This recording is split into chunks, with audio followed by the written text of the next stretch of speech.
Commander Velreth San pressed his clawed hand against the cold metal wall of the briefing room and stared at the names on his datapad. His yellow reptilian eyes moved slowly from one entry to the next, and with every line he read, a new knot formed in his stomach. He had served the Galactic Coalition for 23 cycles. He had led soldiers from dozens of species into battle. He had watched friends die on worlds whose names he could no longer remember, but nothing in his long career had prepared him for this particular assignment. The Coalition was losing the war against the Vraxel Dominion. Everyone knew it. The Vraxel were not an army. They were a swarm, a single, massive intelligence that spread across star systems like a disease, consuming everything organic and turning it into more of itself. Whole civilizations had vanished in the last 5 cycles. The Coalition was running out of soldiers, running out of ships, and running out of time. So they had begun recruiting from the bottom of the barrel. Velrath looked at the first name on his squad list, the Gauan. He let out a slow breath through his teeth. The Gauan were 8-limbed insectoids covered in dark armor plating with mandibles that dripped acid strong enough to melt through steel. They had been convicted of war crimes during the Nebula conflicts 2 decades ago. Specifically, they had eaten their prisoners, not out of hunger, out of tradition.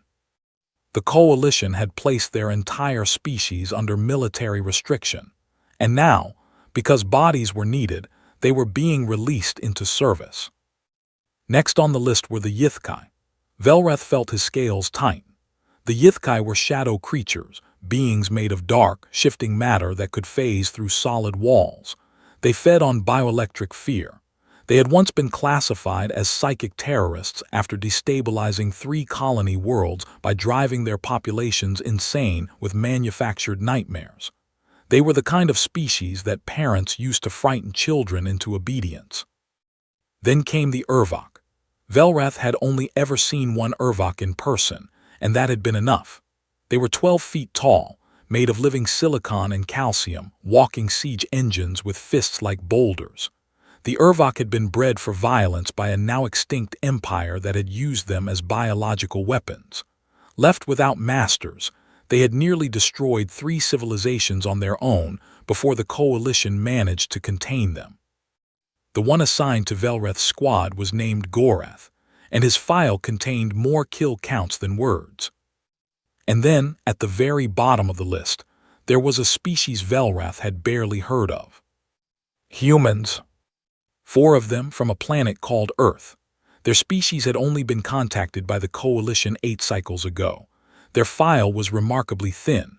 No natural armor, no venom, no psychic abilities, no claws worth mentioning. They were soft-bodied, mid-sized, endurance-based mammals from a Class 7 death world, which was mildly impressive, but Class 7 was the lowest death world rating. Velrath had once visited a Class 12 death world and survived. He did not consider Class 7 particularly dangerous. He set the datapad down and rubbed his temple with one claw. His mission was to lead this collection of criminals, monsters, and unknowns on a planetary assault against Crucible 9, a Vraxel fortress world. Their objective was to destroy a signal relay node that coordinated the swarm across the entire hemisphere. If they succeeded, the Coalition fleet could push forward. If they failed, the fleet would be torn apart. He had asked Command for better soldiers. Command had told him there were no better soldiers left. The mustering ground on Ashenvale was a flat gray wasteland under a sky the color of old iron. Velrath walked toward the assembly point with his back straight and his face set in the hardest expression he could manage. A commander could not show doubt, especially not in front of creatures that could smell it. The Gauan arrived first. There were 6 of them, clicking and hissing among themselves, their acid-wet mandibles catching the dull light. They turned their compound eyes toward Velrath and regarded him the way a predator regards something it has not yet decided to eat. The Yithkai came next, 4 of them, drifting out of the shadows like oil spreading across water. They had no fixed shape, but Velrath could feel them pressing against the edges of his mind, tasting his emotions. He forced his thoughts flat and cold. Goreth the Urvok walked out of the transport bay alone. The ground shook with each of his steps. He was enormous, even by Urvok standards, a walking mountain of gray stone-like flesh, with deep cracks running through his body that glowed faintly orange like lava beneath the surface. He said nothing. He looked at nothing. He simply stood in place and waited, and the air around him felt heavy with barely contained violence. And then the humans arrived. Velrath almost missed them. They walked out of a small transport shuttle in a neat line, 4 of them, wearing simple combat armor that looked almost primitive compared to the gear of the other species. They carried modular weapons, basic field packs, and moved with a quiet, practiced coordination that suggested long training but nothing extraordinary. Their leader was a woman named Sergeant Ava Marin. She was average height for a human, with dark hair pulled back tight and calm brown eyes that moved across the assembly with quick, measuring attention.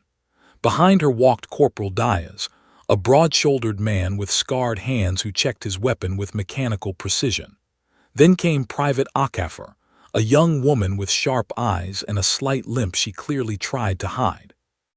The 4th was Private Tanaka, a lean, quiet man who stayed slightly apart from the others and watched everything with an expression Velrath could not read.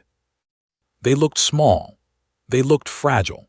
Standing in the shadow of Gorath, next to the acid-dripping Goan and the nightmare shapes of the Yithkai, they looked like prey that had accidentally wandered into a den of predators. Velrath stepped forward and addressed the full platoon. His voice was hard and carried across the flat ground without effort. "You are not here because you are good soldiers," he said. "You are here because the coalition is desperate and you are what desperation looks like. Some of you are here because you were given no choice. Some of you are here because nowhere else would take you. I do not care about your pasts. I do not care about your crimes. I care about one thing, the mission. Complete it and you earn your freedom. Fail, and you die on a world that no one will ever bother to name." No one responded. The Goan clicked softly. The Yithkai rippled. Goreth did not move. Sergeant Marin simply nodded, as if she had heard speeches like this before and was not impressed. 2 hours later, they were aboard the dropship, locked into their crash seats as the vessel screamed through the upper atmosphere of Crucible 9. The fleet around them was taking heavy fire. Through the narrow viewport, Velrath watched 3 coalition ships break apart in silence, their wreckage spinning slowly against the dark. The dropship shuddered violently. Warning lights turned the cabin red. The Goan hissed. The Yithkai flickered. Goreth gripped his restraints until the metal groaned. Velrath tightened his jaw and prepared for the worst landing of his life. Beside him, Sergeant Marin leaned over. Her expression was calm. Her eyes were steady, and impossibly, unbelievably, she was smiling. "Don't worry, Commander," she said. "We have done worse landings on our own planet."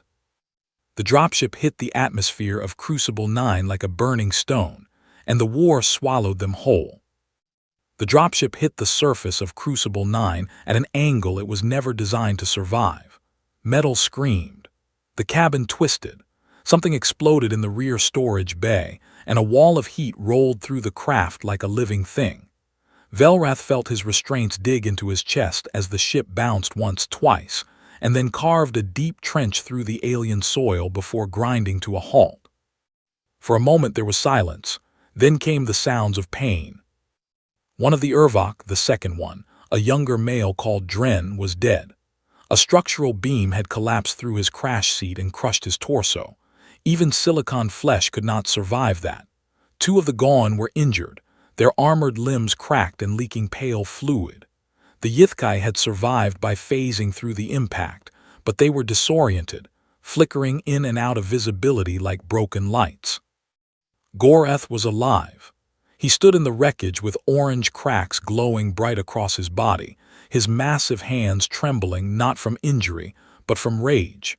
His companion was dead, and the violence inside him was looking for something to break. Velrath pulled himself from his seat and tried to take command.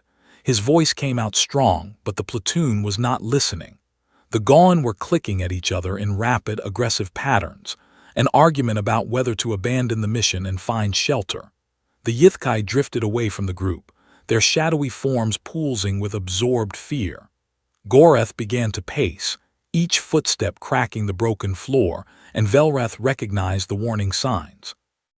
An Urvok in a berserker rage would kill everything in the dropship long before the Vraxel got the chance. And then Sergeant Marin stood up. She did not shout. She did not threaten. She did not try to match the volume of the Gaon or the physical presence of Gorath. She simply moved quickly, calmly, and with a certainty that cut through the chaos like a blade. She went to the Gaon first. She addressed their senior warrior directly, looking up into those compound eyes without flinching, and spoke in short, clear sentences. "The perimeter is unguarded.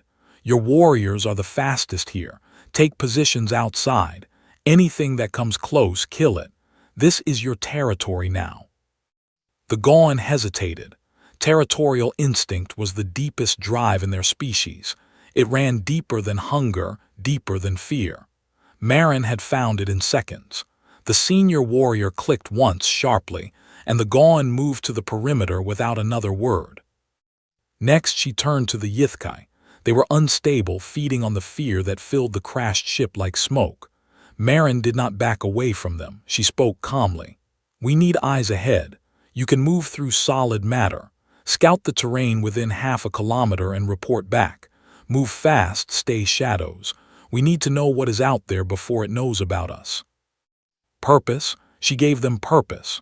The Yithkai steadied, their flickering forms solidifying. They slipped through the hull of the dropship and vanished into the alien landscape. Then Marin did something that made Velrath's blood go cold. She walked toward Gorath. The Urvok was deep in his rage cycle. His fists were clenched. The cracks in his body were glowing white-hot. He was staring at the body of Dren, and everything about his posture said that he was moments away from destroying the nearest living thing. Marin walked right up to him. She was barely a fifth of his height. She looked up at him and said nothing for a long moment. Then she spoke. "I see him," she said quietly. "I see your friend. I am sorry he is gone. He deserved better than this." Goreth's glowing eyes turned down to her. His fists shook. "The things that killed him are out there," Marin continued. "The Vraxel, they did this. They took your friend from you, and they are still out there waiting. You can break this ship apart, or you can come with us and break them instead." The silence lasted 5 heartbeats.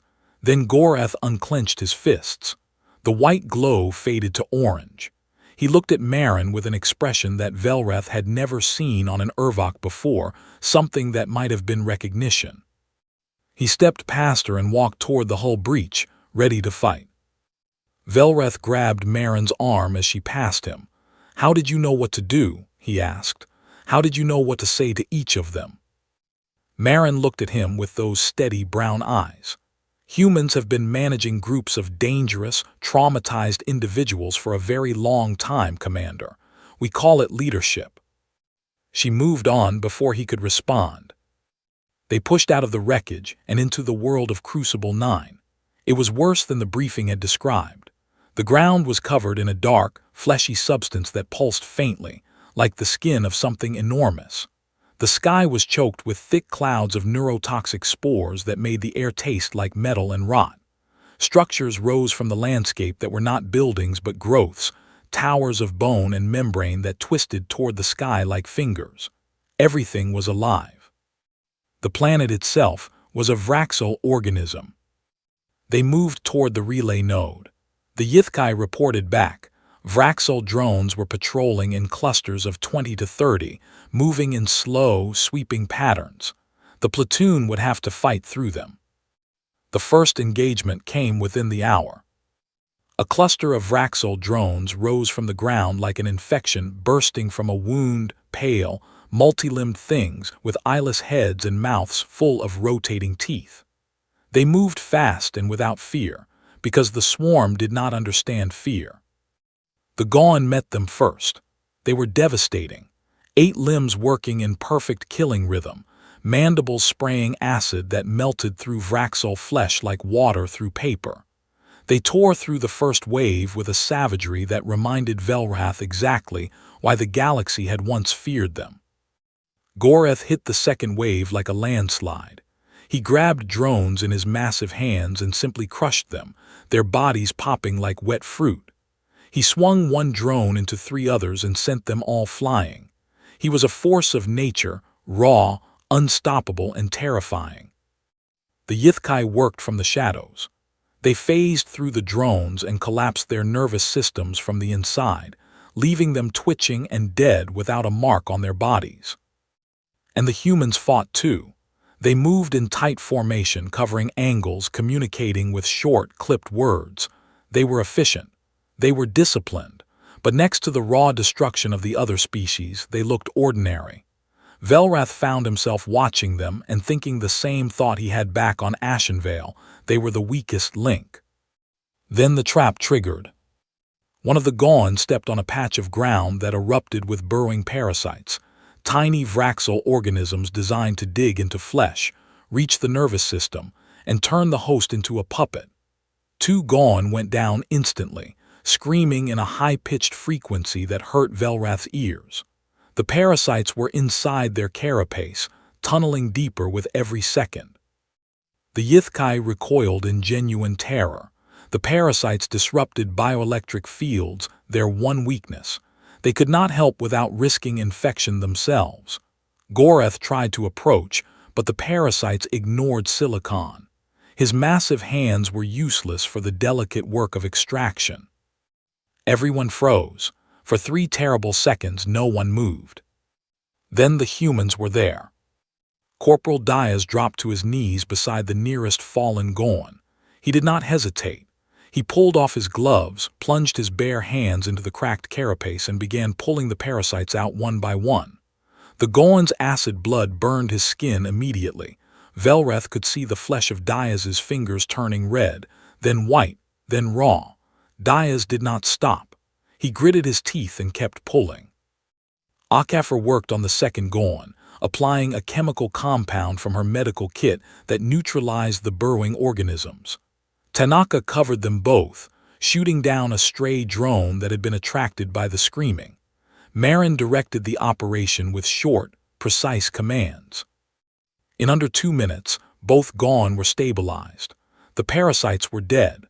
Diaz wrapped his ruined hands in emergency bandages without a single word of complaint. The Gaun stared at the humans. These were creatures that had eaten their enemies alive. They had never asked for help. They had never received it from another species. And now a human with melting hands had reached inside their bodies and saved their lives. Something shifted in their compound eyes. Something old and hard and deeply buried cracked open. When the platoon made camp that night in the hollow of a dead Vraxel growth tower, the Gaun did something unprecedented. They sat near the humans, not across the camp, not at a distance, near them, close enough to touch. No one commented on it, but Velrath noticed. He noticed everything now. He looked at Marin across the dim camp. She was checking Diaz's bandaged hands with a gentle focus that seemed out of place on a battlefield. She looked up and caught Velrath watching. She gave him a small nod, nothing more. Velrath turned away and stared into the dark. He had brought monsters and unknowns to this world, and he had been so certain he knew which was which. Now he was not sure of anything. 3 days into the march across Crucible 9, the platoon began to fall apart. The neurotoxic spores in the atmosphere were doing their work. The Gaun's acid glands were weakening, their normally sharp clicks becoming slow and confused. The Yithkai had grown thin and pale, their shadowy forms barely holding shape. They needed bioelectric energy to survive, and the dead, Vraxel-saturated landscape offered them almost nothing. Goreth had stopped speaking entirely. He walked at the back of the group like a machine running on its last fuel, his orange glow dimming to a dull brown. Velrath was not doing much better. His reptilian body was built for dry heat and the wet. Rotting warmth of Crucible 9 was sapping his strength with every step. His thoughts were becoming slow. His confidence was crumbling. The relay node was still kilometers away, and he was starting to believe they would never reach it. Supplies were nearly gone. The crash had destroyed most of their food and water. What remained was being rationed so thin that no one was getting enough. It was on the third night, huddled inside a hollow cavity of dead Vraxol flesh, that things came closest to breaking completely. The Gauan were snapping at each other, a bad sign. When Gauan turned on their own kind, it meant their survival instincts had overridden their pack loyalty. One of the injured Gauan, still weak from the parasite attack, hissed at a healthy one who had taken a slightly larger portion of water. Mandibles opened. Acid dripped. The healthy Gauan raised its limbs in a fighting posture. On the other side of the shelter, the Yithkai were flickering erratically. Velrath could feel them pulling at the edges of his emotions, desperate for any bioelectric field to feed on. It was involuntary, they were starving. But the sensation of having his feelings drained was deeply unsettling, and the Gauan could feel it too, which made their aggression worse. Goreth sat against the far wall with his head down, silent, still. Velrath had seen this before in reports. When an Urvok went completely quiet, it meant one of two things: they had surrendered, or they were building toward an eruption that would level everything around them. Either way, Velrath could not reach him. He had tried speaking to Goreth twice. Both times, the Urvok had not even acknowledged his presence.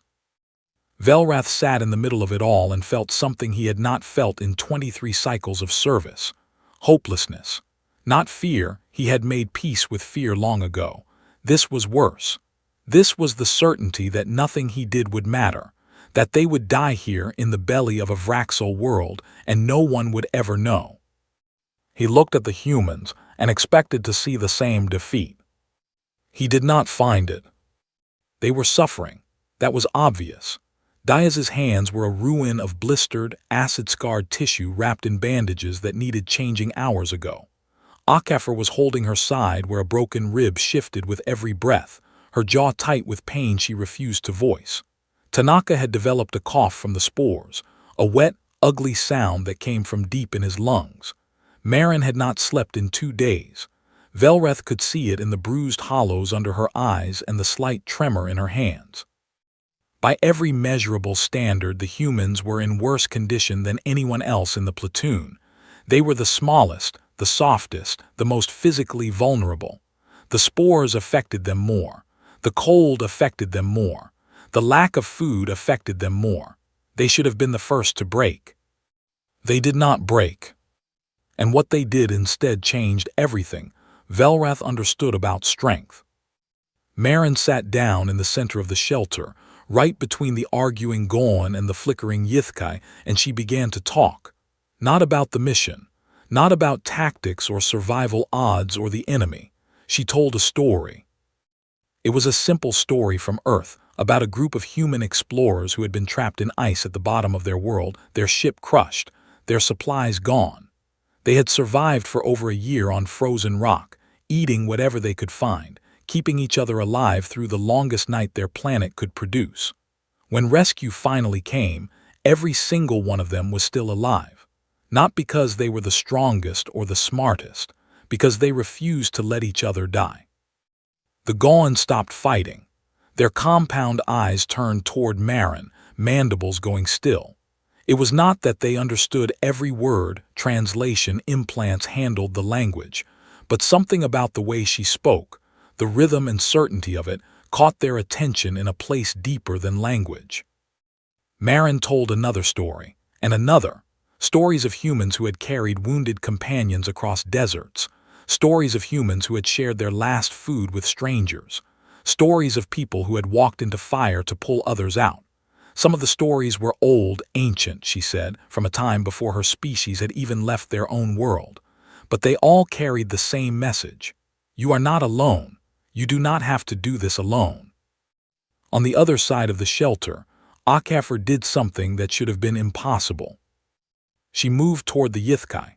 The shadow creatures were starving, pulling weakly at every bioelectric field in range, and everyone else had been pulling away from them in response.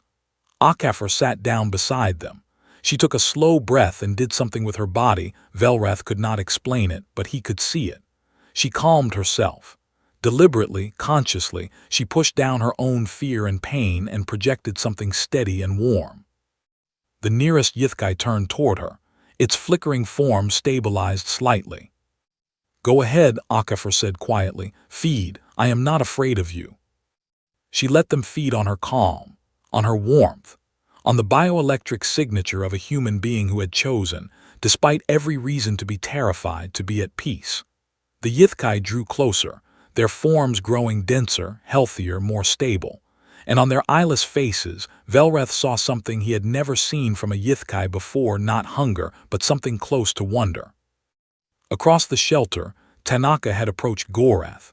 The enormous Urvok was still motionless, still silent, still radiating that terrible stillness that promised destruction. Tanaka sat down beside him, a tiny figure next to a mountain, and without a word pulled out a handful of small stones he had collected during the march. He arranged them on the ground between them. Then he moved one stone forward and waited. Minutes passed. Then slowly, with a grinding sound like tectonic plates shifting, Gorath reached out one massive finger and moved a different stone. Tanaka nodded. He moved another. It was a game. A simple, pointless, human game played with rocks on the floor of an alien nightmare. And it was the first thing Gorath had engaged with in 3 days.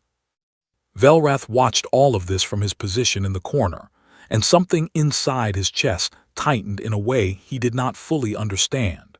He pulled Marin aside during a quiet moment and demanded an explanation. "What are your people doing?" he asked, his voice low. "The Yithkai feed on fear. Your soldier is letting them feed on her willingly. The Urvok could crush your man with one finger. Your hands are burning and your ribs are broken and you have not slept. What are you?" Marin looked at him for a long time. Then she said, "Commander, every species here was built to destroy. The Gaon dissolve. The Yithkai terrorize, the Urvok crush. Humans were not built to destroy. We were built to endure, to adapt, and more than anything, to bond. We will bleed for people we met 3 days ago. We will carry people who might have killed us last week. That is not weakness. That is what kept our species alive on a world that tried to kill us every single day." Before Velrath could respond, the walls of the shelter trembled. A deep, subsonic vibration rolled through the Vraxel flesh around them, a frequency that bypassed the ears and went straight to the brain. Velrath felt it hit him like a hammer to the inside of his skull. Despair. Absolute, crushing, manufactured despair. The Vraxel had found them, and they were using their most devastating weapon, a concentrated psychic assault designed to break the will of organic minds. The Gaon collapsed, their limbs folding inward as terror overwhelmed their instincts. The Yithkai screamed, a sound Velrath had never heard from them, and their forms shattered into fragments of shadow. Gorath fell to his knees, clutching his head, the cracks in his body flaring white with pain. Velrath himself dropped to one knee. The despair was inside him now, eating at his thoughts, telling him that nothing mattered, that they were already dead, that every choice he had ever made had led to this pointless end. Through the haze of his crumbling mind, he saw the humans stagger. They felt it too. He could see it in their faces, the pain, the weight, the crushing pressure of an alien intelligence trying to erase their will to live. But they did not fall. They reached for each other, physically. Hands gripping arms, shoulders pressing together, foreheads touching.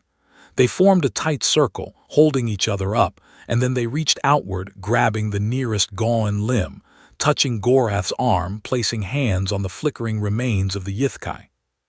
And they began to sing. It was not a beautiful song. It was rough and low and raw, a rhythm more than a melody. Something ancient and stubborn that rose from their chests like a heartbeat. The sound vibrated through the shelter, through the living walls, through the bones of every creature present. It was not a weapon. It was a declaration. We are still here. We are still alive. You cannot have us. The Vraxel psychic wave pushed harder. The humans pushed back. Their voices cracked. Diaz was singing through clenched teeth, blood seeping through his bandages. Akafar's voice broke on every other note, but they did not stop. And slowly, impossibly, the wave began to falter. The alien despair cracked against something it could not comprehend, not strength, not power, but a refusal so deep and so fundamental that the swarm intelligence behind it simply did not have a reference for it.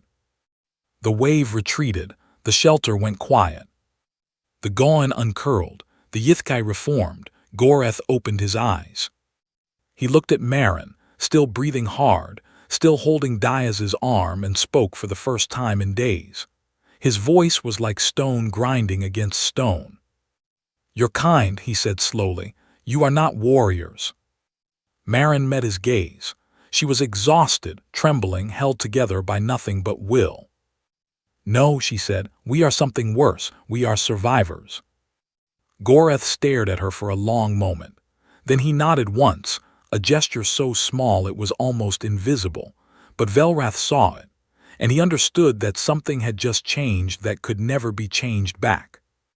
They saw the relay node from the ridge on the 5th day, and every creature in the platoon understood the same thing at once. Getting inside was going to be nearly impossible. The node was enormous. It rose from the landscape like a black, pulsating tower of bone and membrane, easily 300 meters tall, its surface covered in veins that glowed with a sickly green light. Around its base, thousands of Vraxel drones moved in dense, overlapping patrol patterns. They poured in and out of openings in the ground like blood cells flowing through a body. And at the top of the tower, barely visible through the toxic haze, something massive shifted the overmind, a Vraxel command organism that coordinated the swarm across the hemisphere. It was the brain. The relay was its voice. Together, they made the Vraxel on this world a single, unified killing machine. Destroy the relay and the swarm would scatter into chaos. The coalition fleet could advance. The tide of the war could turn. Velrath studied the scene through his tactical scope and felt the mission slipping through his claws. They had lost soldiers in the crash. They were low on supplies, battered by the march, and held together by little more than stubbornness. He counted the drones below and stopped at 1,000 because the numbers stopped mattering at that point. He turned to the platoon and began outlining a direct assault.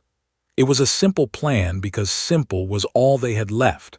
A hard charge through the eastern perimeter, punch through to the base of the tower, plant the explosive charges, and hope that enough of them survived long enough to trigger the detonation. It was a plan that would kill most of them, and everyone knew it.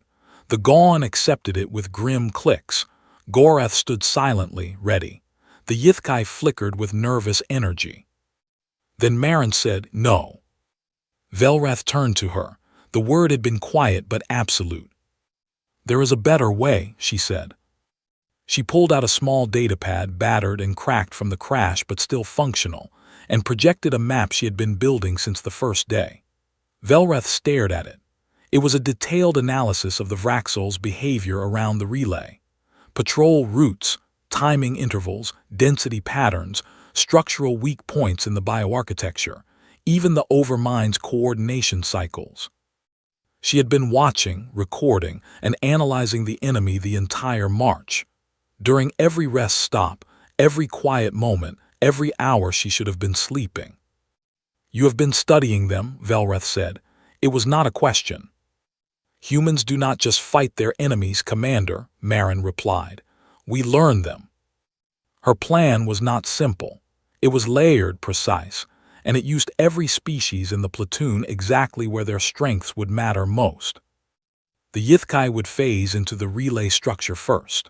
Once inside, they would create a psychic disturbance, a burst of chaotic energy that would draw the overmind's attention inward. The overmind was powerful, but it could only focus in one direction at a time, and when it turned inward, its control over the external drones would weaken for a critical window. During that window, the Gaon would launch a full assault on the eastern perimeter. Loud, violent, unmistakable, They would tear through every drone in their path and make the swarm believe the main attack was coming from the east. While the drones flooded east and the Overmind looked inward, Goreth would breach the western wall of the relay tower. His silicon body could punch through the bioorganic structure where no other species could. And the humans would go through the core. Marin had identified a narrow drainage conduit, a waste channel in the Vraxel architecture that ran from the base of the tower directly to the relay's central nervous cluster. It was tight, dark, and filled with biological hazards. No other species in the platoon could fit through it or survive its conditions, but humans could, barely. They would crawl through the conduit, plant the charges at the relay's heart, and extract through Goreth's breach point. Velrath studied the plan for a long time. It was brilliant. It was also deeply dangerous for the humans. The conduit was a death trap, and the timing had to be perfect. One mistake and they would be sealed inside a living tower with a bomb they had planted themselves. He looked at Marin. "You are giving your team the most dangerous role." "We are giving ourselves the role we are best suited for," she said. There was no drama in her voice, no false bravery, just the calm certainty of a person who had already made her calculations and accepted the results. The attack began at dawn. Yithkai went first, sliding through the tower walls like ghosts. For several minutes nothing happened. Then the relay began to shudder. The green veins on its surface flickered erratically. Deep inside the structure, the Overmind turned its vast psychic attention inward, trying to locate the disturbance. One of the Yithkai screamed through the psychic link, a sound that hit every mind in the platoon like broken glass, and then went silent. The Overmind had caught one of them, but the disturbance continued. The remaining Yithkai held their ground. The Gauan launched their assault. They hit the eastern perimeter like a storm of acid and blades, tearing into the first rank of drones with a ferocity that shook the ground. The drones responded exactly as Marin had predicted. They surged east in massive numbers, drawn by the noise and violence, leaving gaps in the western defenses. Goreth moved. He crossed the open ground in a dead sprint that should have been impossible for something his size, and when he reached the western wall, he did not slow down. He hit the bioorganic surface with his full mass and punched through it like a fist through wet clay. The wall tore open. Vraxel fluid sprayed in every direction. Drones converged on him, climbing over his body, biting at his joints. He grabbed them and crushed them, one after another, holding the breach open with his own body. And the human slipped inside. The conduit was exactly as terrible as Marin had described. It was narrow enough that they had to crawl on their stomachs, pulling themselves forward through a tube of living Vraxel tissue that pulsed and contracted around them. The air was thick with biological chemicals that burned their eyes and lungs. Tanaka's cough grew worse. Akafar's broken ribs scraped against the conduit floor with every movement. Diaz pulled himself forward on ruined hands that left bloody prints behind him. They did not stop. They did not slow down. Marin led them through the dark, navigating by the map in her head, counting meters and turns until they reached the central cluster, a massive, pulsating organ that served as the relay's core. It filled the chamber like a living heart, beating with the green light of the Vraxel network. They planted the charges, 4 devices placed with precise, practiced hands at the structural points Marin had identified. Diaz armed them.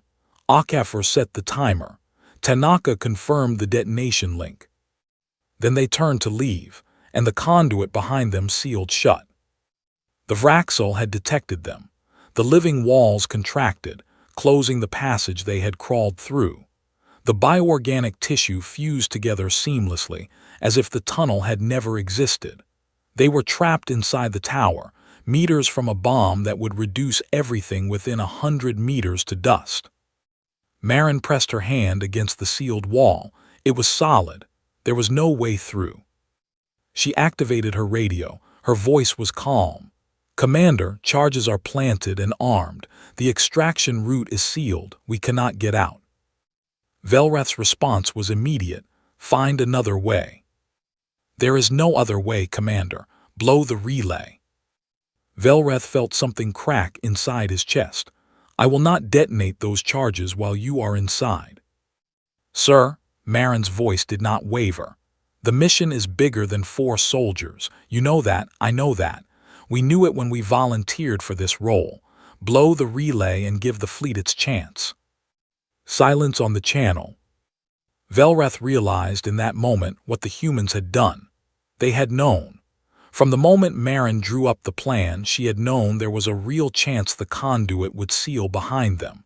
She had calculated the risk, accepted it, and said nothing. Because if she had told the platoon, they would have argued, and the mission would have been compromised.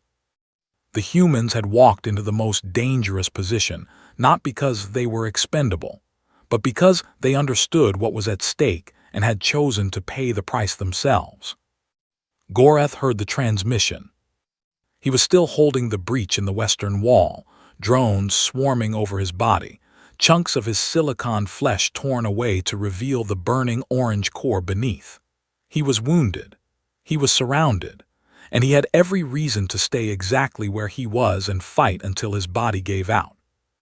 Instead, he turned away from the fight. He charged across the interior of the tower, following the vibration of the human's radio signal through the living walls. Drones tore at him from every side. A massive Vraxel Guardian, twice his size, slammed into him and drove him to his knees. Goreth grabbed the Guardian by its throat and ripped it apart with his bare hands. He stood up. He kept moving. He reached the sealed wall that trapped the humans. He could feel them on the other side, 4 small heartbeats, 4 fragile bodies, waiting to die with the bomb they had planted. Goreth drove his fists into the wall. The bioorganic material fought him. It was thick, reinforced, designed to resist exactly this kind of assault. Goreth did not care. He hit it again, and again, and again. Each blow sent cracks spreading through the living tissue. Drones climbed over his back and bit into his joints. He ignored them. A piece of his left arm broke away and shattered on the ground. He kept hitting. The wall cracked open. Marin's face appeared in the gap, covered in grime and blood. Behind her, the charges blinked steadily on the relay core. "Move," Goreth said. It was the most words he had spoken to anyone except Marin in the entire mission. The human squeezed through the gap. Marin was last, and as she came through, Goreth picked her up in one massive hand and placed her behind him. Then he turned to face the drones flooding toward them and became a wall of living stone between the humans and everything that wanted them dead. They ran. Goreth followed, walking backward, fighting with one arm because the other was gone. The humans sprinted for the original breach point. The Goan, hearing the radio traffic, pushed their feint into a full assault, drawing drones away from the western wall. The remaining Yithkai created one final psychic burst that sent the overmind reeling. The humans made it out. Goreth made it through the breach. They cleared the blast radius by seconds. Velreth triggered the detonation. The relay erupted. A column of green fire shot skyward, and the tower collapsed in on itself like a dying animal. Across the hemisphere, the Vraxel network went dark. Drones froze in place, then scattered in random directions, suddenly blind and leaderless. The sky above Crucible 9 lit up as the Coalition fleet surged forward. The platoon gathered in the shadow of the destruction, covered in blood and dust and Vraxel fluid. The Goan were wounded but standing. The Yithkai reformed slowly, diminished but alive. The humans leaned on each other, breathing hard. Goreth was on the ground. His body was broken. Half his torso was gone, revealing the dim orange core that served as his heart. His remaining arm lay at his side, cracked through with deep fissures. He was dying, and even his silicon body could not change that. Marin knelt beside him. She placed her small, bandaged hand on his massive chest. She could feel the heat fatting from him, the fire going out. Goreth looked at her. His glowing eyes, once filled with nothing but rage, were quiet now, peaceful in a way that no one had ever seen from an Urvok. "You taught me," he said, his voice barely a whisper of grinding stone. that there is something worth breaking for besides rage. His eyes dimmed, the orange glow faded to gray, and then he was still. Marin closed his eyes with both hands. She stayed kneeling beside him for a long time, and she did not try to hide the tears that ran down her face. Behind her, the Gaon, the species that consumed their dead, the species whose deepest instinct was to devour fallen flesh, formed a silent circle around Goreth's body. They lowered their mandibles, they folded their limbs inward, and they stood guard. No one touched him, no one would. Velrath stood at the edge of the circle, watching, and understood that he was witnessing something the galaxy had never seen before. Not a victory, not a battle won, something far more important. He was watching monsters learn to grieve. The war on Crucible 9 continued for 11 more days after the relay fell. Without the signal node coordinating their movements, the Vraxel across the hemisphere broke into disorganized clusters that attacked blindly and without strategy. The coalition fleet advanced. Ground forces landed in waves. The swarm was pushed back sector by sector until the fortress world was declared secure. Velrath's platoon was extracted on the 12th day. A medical transport came down through the clearing skis and took them off-world, what was left of them. They had gone in with 23 soldiers. They came back with 15. The ride back to Ashenvale was quiet. The Gaon sat in tight rows, their armor cracked and acid glands nearly empty, their compound eyes dull with exhaustion. The surviving Yithkai drifted in the corners of the transport bay, their shadowy forms thin and translucent but steady. The humans sat together as they always did, close, touching, holding each other up with the simple fact of their presence. There was an empty space in the bay where Goreth would have sat. No one filled it. No one even looked at it directly, but everyone knew it was there. When the transport docked at Ashenvale, Velrath was immediately summoned to Coalition High Command for debriefing. He spent 3 days answering questions from admirals and intelligence officers and species representatives who wanted to know everything about the Crucible 9 assault. They asked about Vraxel tactics, about the relay structure, about the Overmind's capabilities.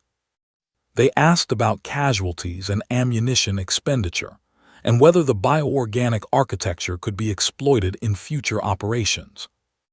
Then they asked him to write his species evaluation report, a standard post-mission assessment of each species' combat effectiveness for future deployment planning.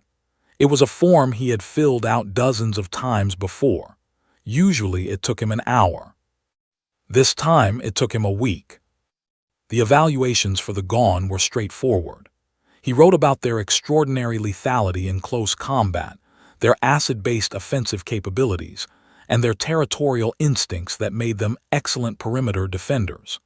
He noted that they were difficult to manage, prone to aggression under stress, and had deep cultural practices that made integration with other species challenging.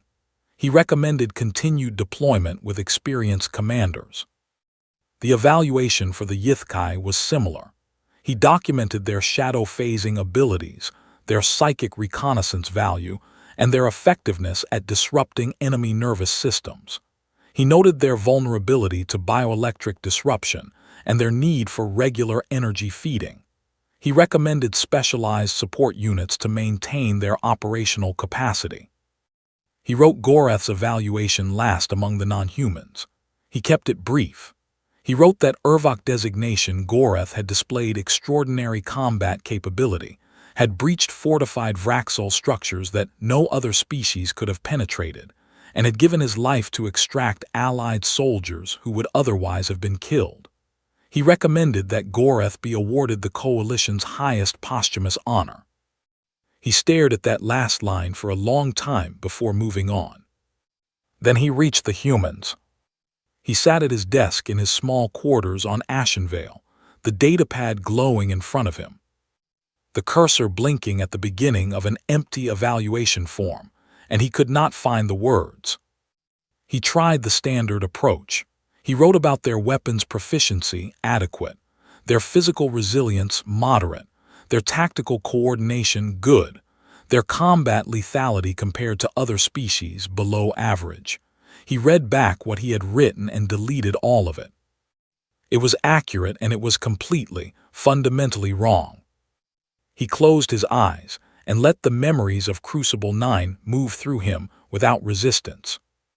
He remembered the crash, the chaos, how every species in the platoon had reacted with aggression or terror or shutdown, and how one human woman had walked into the middle of it and turned a collection of strangers into something functional. Not through force, through understanding. She had looked at each species and seen not what they were feared for but what they needed. He remembered Diaz on his knees in the dirt, his hands burning in gone acid blood, pulling parasites out of an alien body without a moment of hesitation. He had not known those gone. He had met them 3 days earlier.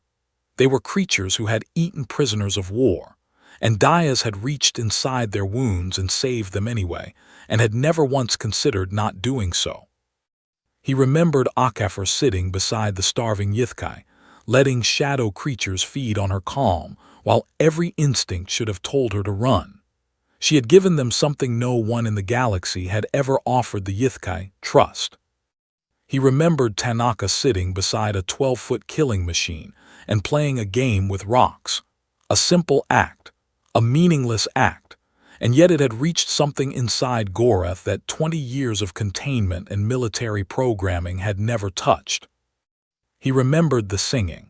4 broken human voices raised against a psychic assault that had brought every other species to its knees, not because the song was powerful, because the people singing it refused to be silent.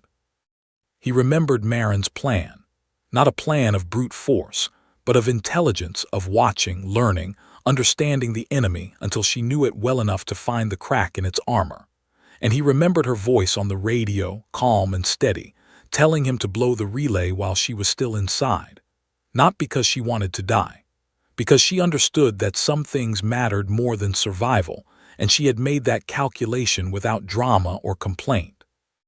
And he remembered Gorath, the monster, the weapon, the creature bred for nothing but violence, who had torn himself apart to save 4 small humans because they had shown him something his entire existence had never contained, that he could matter to someone, not for what he could destroy, but for who he was. The humans had done that, not with claws or acid or psychic power, with something Velreth still struggled to name, something that had no tactical designation, no combat rating, no measurable index in the Coalition's species database. He visited Marin the next morning. The human recovery ward was small. Humans were still rare enough in the Coalition that they barely warranted a full medical wing. Marin was sitting up in bed, reviewing something on a datapad. Diaz was beside her, his hands wrapped in fresh regeneration sleeves, the prosthetic frameworks already integrating with his damaged tissue. HFY was laughing at something Tanaka had said, a sound so ordinary and so warm that it seemed impossible in a military hospital on a staging world in the middle of a galactic war. They greeted Velreth like a friend, not like a commander, not like a superior officer, like someone they were glad to see. Marin smiled at him, the same calm, steady smile she had worn in the dropship a lifetime ago. Velreth sat down beside her bed and asked the question that had been living inside him since the 3rd night on Crucible 9. "What are humans?" he said. "You are not the strongest species I have ever served with, not the fastest, not the most lethal. By every standard the Coalition uses to measure a soldier, you should have been the weakest element in my platoon. Instead, you were the thing that held it all together. I have fought beside monsters. I have commanded predators and psychic terrors and walking siege engines, and none of them changed the way you 4 did. So tell me, what are you?" Marin set her datapad down. She thought for a while, and when she spoke, her voice was quiet and careful, as if she were handling something fragile. "Every species in the galaxy evolved to survive their world," she said. "Some grew claws, some grew psychic powers, some grew armor. Humans did not grow any of those things. We grew each other. Our strength was never in our bodies, Commander. It was in our ability to look at something terrifying, a predator, a storm, a stranger, a creature that could kill us with one hand and say, "You do not have to be alone anymore." That is what we offer, not firepower, not tactical superiority. Connection. And connection is the one weapon the Vraxel will never understand, because a swarm is not a family. It is just a lot of loneliness wearing the same face. Velrath sat with those words for a long time. Then he stood, thanked her, and returned to his quarters. He sat down at his desk. He opened the human evaluation form, and this time the words came. He wrote, "Humans are not the galaxy's greatest warriors. They are something far more dangerous. They are the species that makes every other species better. They walk into a room full of monsters and build a family. They face annihilation and choose compassion. They carry wounds that would break most species and use those wounds as proof that they are still alive, still fighting, still willing to reach out a damaged hand to anyone who needs it." He continued, "On Crucible 9, I watched a Goan, a species convicted of consuming prisoners, stand guard over a fallen Urvok's body, because a human taught them that the dead deserve respect. I watched Yithkai, psychic predators, learn to feed on trust instead of terror because a human woman sat beside them and chose not to be afraid. I watched an Urvok, a creature built for nothing but destruction, tear himself apart to save lives because a human showed him that he could be more than a weapon. The humans did not do these things with force.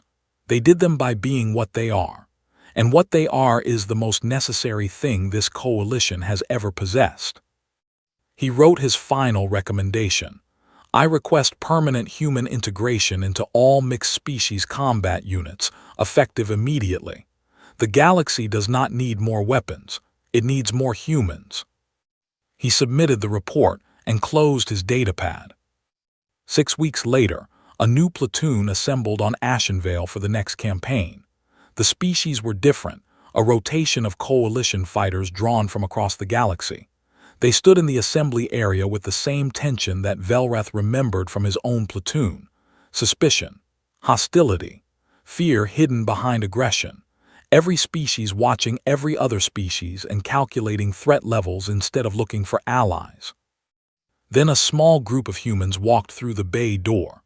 They carried their gear on their backs and moved with that same quiet, practiced coordination that Velrath had once mistaken for ordinariness. At the front was a face he recognized. Sergeant Ava Marin stepped forward. Her hands were scarred, her eyes were tired, and she was smiling. She looked at the room full of strangers and aliens and creatures that the galaxy called terrible, and she saw what she always saw: not enemies, not monsters, not threats to be managed. People. Frightened, dangerous, lonely people who had never been given a reason to trust anyone outside their own kind. She took a breath, and she said the words that would change everything, just as they had changed everything before. "All right, everyone, let us get to know each other." Somewhere far away, the Vraxel swarm continued its advance across the stars. It consumed worlds and shattered fleets and turned civilizations to dust. It was vast. It was powerful. It was, by every measurable standard, the greatest threat the galaxy had ever faced. But for the first time, the galaxy had something the swarm could not consume and could not understand. Not a weapon, not a fleet, not a superweapon or a secret technology. A small, soft, stubborn species that looked at the darkness and said, "We are not alone." And meant it.